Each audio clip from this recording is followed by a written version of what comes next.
La fête où chaque femme a un homme différent au bras. Dans les quartiers les plus exclusifs de Lima, lors de fêtes qui ont lieu chaque week-end, il se passe quelque chose d'extraordinaire qui scandaliserait les sociétés conservatrices du monde entier. Les mêmes femmes péruviennes d'une beauté époustouflante apparaissent lors d'événements consécutifs avec des hommes complètement différents à leurs bras, et personne ne sourcille. Ces femmes ne sont pas des escortes ou des arrivistes sociales. Ce sont des médecins, des avocates, des entrepreneurs et des artistes qui ont créé un code social tacite où la compagnie publique ne signifie absolument rien en ce qui concerne l'engagement privé. Leur beauté est légendaire à travers l'Amérique latine, un mélange envoûtant de traits indigènes andins, de génétique coloniale espagnole, d'influences asiatiques issues de l'immigration japonaise et chinoise, et d'héritage africain, créant des femmes à la peau caramel, aux yeux en amande, aux cheveux noirs qui tombent au-delà de leurs épaules, et aux courbes qui défient toutes les tendances de type corporel. Mais ce qui rend ce phénomène vraiment fascinant, c'est la logique culturelle qui le sous-tend. Ces femmes ont tiré profit de la pratique traditionnelle latino-américaine de se présenter aux événements sociaux avec des compagnons masculins, transformant ce qui était destiné à afficher la dépendance féminine en une démonstration de pouvoir féminin et de fluidité sociale. Comprendre pourquoi cela se produit spécifiquement à Lima nécessite d'explorer la culture péruvienne, la dynamique sociale unique de la ville et la manière dont les femmes de l'une des cultures les plus machistes d'Amérique du Sud ont trouvé le moyen de renverser complètement la situation. La géographie spectaculaire du Pérou, de l'océan à l'Amazonie. Le Pérou domine le bord occidental de l'Amérique du Sud, le troisième plus grand pays du continent, s'étendant sur 1,3 million de kilomètres carrés de terrain extrêmement diversifié. Le pays borde l'Équateur et la Colombie au nord, le Brésil à l'est, la Bolivie au sud-est, le Chili au sud et l'océan Pacifique sur tout son bord occidental. Cette géographie crée trois zones distinctes. Le désert côtier où se trouve Lima, les hauts plateaux andins contenant Cusco et le Machu Picchu, et la forêt amazonienne couvrant 60% du territoire. Lima, la capitale, s'étend le long de la côte centrale dans un désert qui ne reçoit presque aucune pluie. Pourtant la ville contient plus de 10 millions de personnes dans sa zone métropolitaine, près d'un tiers de la population totale du Pérou.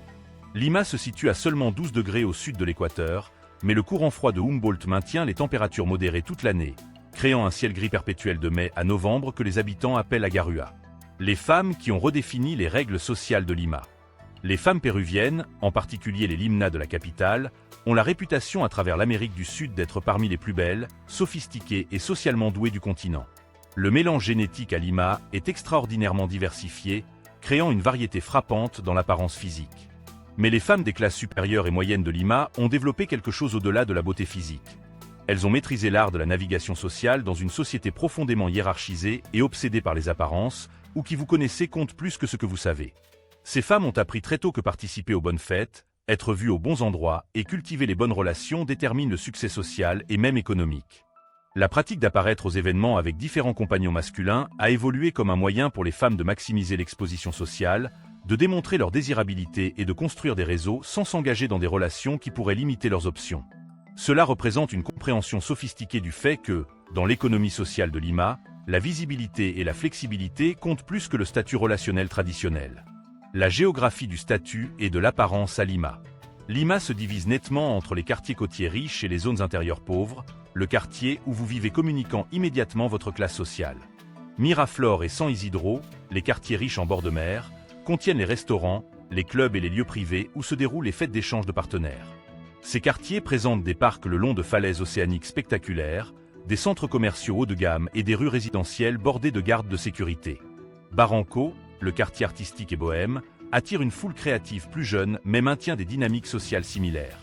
Les fêtes elles-mêmes se déroulent dans des lieux exclusifs.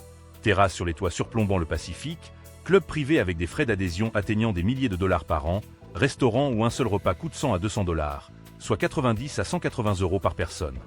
Obtenir l'accès à ces espaces nécessite soit de la richesse, soit des relations, et pour de nombreuses femmes, les relations proviennent du casting tournant de compagnons masculins qui fournissent l'entrée. La tradition culturelle que les femmes ont détournée. Comprendre ce phénomène nécessite de comprendre la dynamique de genre traditionnelle latino-américaine. Historiquement, on s'attendait à ce que les femmes apparaissent aux événements sociaux accompagnées de parents masculins, de petits amis ou de maris, à la fois pour la protection et pour démontrer une féminité appropriée. Une femme seule à une réunion sociale suggérait qu'elle était disponible, désespérée ou mal élevée.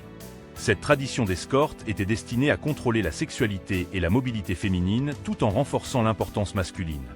Mais les femmes modernes de Lima ont reconnu une opportunité dans cette tradition.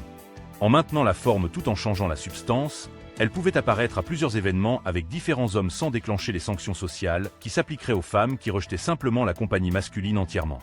La clé était de maintenir l'ambiguïté sur la nature de chaque relation. Est-il un petit ami, un date, un ami, un contact professionnel? Personne ne demande directement, et les femmes ne clarifient jamais ce qui se passe vraiment lors de ces événements à partenaires rotatifs. Les fêtes suivent des schémas prévisibles que tout le monde comprend, mais que personne ne discute ouvertement.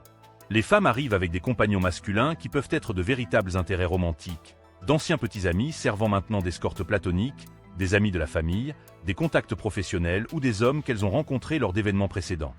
La soirée implique une socialisation intensive. Les femmes travaillant la salle tandis que leurs compagnons fournissent une crédibilité sociale.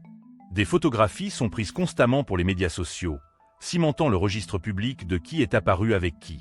Le week-end suivant, beaucoup des mêmes femmes apparaissent à différents événements avec des hommes complètement différents, et la documentation sur les médias sociaux recommence. Les hommes acceptent généralement cet arrangement car ils bénéficient d'être vus avec de belles femmes de statut élevé, quelle que soit la nature réelle de la relation. L'ensemble du système fonctionne sur la compréhension mutuelle que l'apparence publique et la réalité privée sont des domaines séparés, et que la flexibilité sert mieux les intérêts de tous que la monogamie rigide. L'économie derrière la fluidité sociale. L'économie de Lima crée des pressions spécifiques qui animent ce système social. Le Pérou a connu une croissance économique significative ces dernières décennies, mais l'inégalité reste extrême. Pour les femmes, en particulier celles issues de milieux de classe moyenne qui tentent de maintenir ou d'améliorer leur position sociale, le réseautage est essentiel. Les opportunités d'affaires, les offres d'emploi, les possibilités d'investissement et l'avancement social découlent tous des relations personnelles établies lors de ces événements exclusifs. Une femme qui apparaît à 10 fêtes en un mois avec 10 hommes différents établit 10 fois plus de relations qu'une femme qui apparaît aux mêmes fêtes avec le même petit ami à chaque fois. Le système de compagnons rotatifs vise fondamentalement à maximiser les opportunités dans une société où l'opportunité circule à travers les réseaux sociaux. Certaines femmes exploitent ces relations pour un succès commercial véritable, tandis que d'autres les utilisent pour s'assurer des maris riches, mais la logique économique sous-jacente reste cohérente. Les sites célèbres et les contrastes étonnants de Lima. Au-delà du circuit des fêtes, Lima offre des expériences culturelles extraordinaires. La Plaza Mayor et le centre historique contiennent l'architecture coloniale espagnole des années 1500, lorsque Lima servait de capitale de l'Amérique du Sud espagnole. Le musée Larco abrite l'une des plus belles collections d'art précolombien au monde. Les parcs à flanc de falaises de Miraflores offrent des vues spectaculaires sur l'océan Pacifique et des opportunités de parapente. La scène culinaire de Lima est considérée comme l'une des meilleures au monde, avec plusieurs restaurants classés parmi les listes mondiales, servant une cuisine innovante basée sur l'incroyable biodiversité du Pérou. Pourtant, à quelques kilomètres seulement de ces zones riches, des pueblos jovens tentaculaires s'accrochent aux collines désertiques où des familles vivent sans eau courante. Le contraste entre la scène sociale élitiste sophistiquée de Lima et la pauvreté environnante rend les fêtes d'échange de partenaires encore plus éloignées de la réalité de la plupart des Péruviens. Est-ce un progrès ou un dysfonctionnement? Le phénomène du compagnon rotatif à Lima soulève des questions intéressantes sur l'autonomisation des femmes et le changement social. D'une part, les femmes ont trouvé un moyen d'opérer avec une liberté inhabituelle au sein d'une culture traditionnellement restrictive, maintenant la respectabilité sociale tout en maximisant les opportunités et en refusant d'être contraintes par des relations exclusives. D'autre part, elles opèrent toujours dans un système qui exige la compagnie masculine pour la légitimité sociale, jouant toujours selon des règles qui privilégient finalement le pouvoir masculin, même si elles trichent intelligemment avec ces règles. Le système crée également une pression épuisante pour performer constamment, pour toujours avoir l'air parfait et pour maintenir de nombreuses relations simultanées à différents niveaux d'intimité. Savoir si cela représente une adaptation féminine réussie aux contraintes patriarcales ou simplement une forme plus sophistiquée des mêmes vieilles limitations dépend entièrement de la perspective. Dites-nous ce que vous pensez de ce système. Nous voulons vous entendre maintenant. Laissez un commentaire nous indiquant de quelle ville et pays vous regardez et partagez votre réaction honnête à ce phénomène de partenaire rotatif que nous venons de révéler. Le voyez-vous comme une autonomisation féminine ou quelque chose de complètement différent? Ce système pourrait-il fonctionner dans votre culture? Appuyez sur le bouton hype et écrasez le bouton like, car cela ne vous coûte absolument rien et cela aide sincèrement cette chaîne à grandir, afin que nous puissions continuer à vous apporter du contenu sur la dynamique sociale qui défie la pensée conventionnelle. Nous apprécions vraiment chaque personne qui prend ce moment supplémentaire pour nous soutenir. Ne partez pas encore. Cliquez sur l'une des vidéos qui apparaissent sur votre écran maintenant pour découvrir encore plus de contenu fascinant sur les cultures et les modèles relationnels à travers le monde qui vous feront remettre en question tout ce que vous pensiez savoir sur les rencontres et l'engagement. Merci d'avoir regardé et nous vous verrons dans le prochain.